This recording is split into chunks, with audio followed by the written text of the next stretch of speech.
We've gone through the kittens. We have a lot of those that are going to be coming available soon, but we also have a lot of great adult cats. Adult cats of all ages. On today's show, I'm going to be featuring some of the younger adults. This is Ashes, and he's between 1 and 1.5 years old. He came to us previously owned, so he is familiar with a home environment.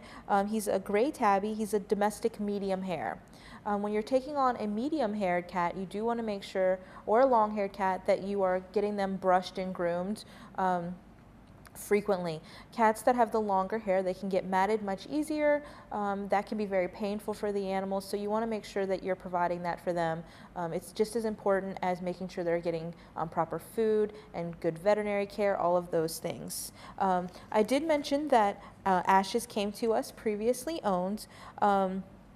He was brought into the shelter because he didn't get along with the other cat. I don't know that that necessarily means that Ashes can't be adopted out to a family with another cat because his previous owner only had him for 4 days. So 4 days is really not long enough for a cat to acclimate to a new environment. When we adopt animals out here, it's part of in our application that we would like you to give them at least 60 days before making any decisions about whether or not to keep them in your home. The animals need to get used to each other. They need to get used to your home. It's all very new to them, and depending on what their situation was before, it can be a little bit traumatic to be again now in a new place. So you definitely want to be patient with your new animals.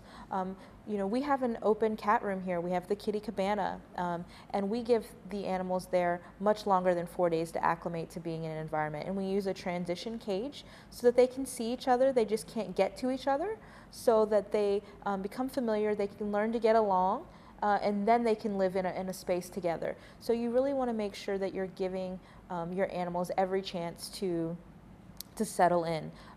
Sometimes it just means you know, doing different training things, trying to feed them on either side of a door and see how they're going to get along that way, and using food, which is a good thing for the animals, as something to bring them together. When I see this other cat, I get food, that's good, so this cat must be good.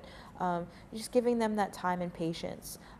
Another thing that we've learned about Ashes is he's a little shy and he can be a little skittish. So that's another thing that you want to take time to be patient with him when you're bringing him home to his new family, to give him time to warm up, because he's a little shy, and some of the shyer animals, it takes them longer to warm up and want to come out and be social and hang out in the middle of the living room with the entire family.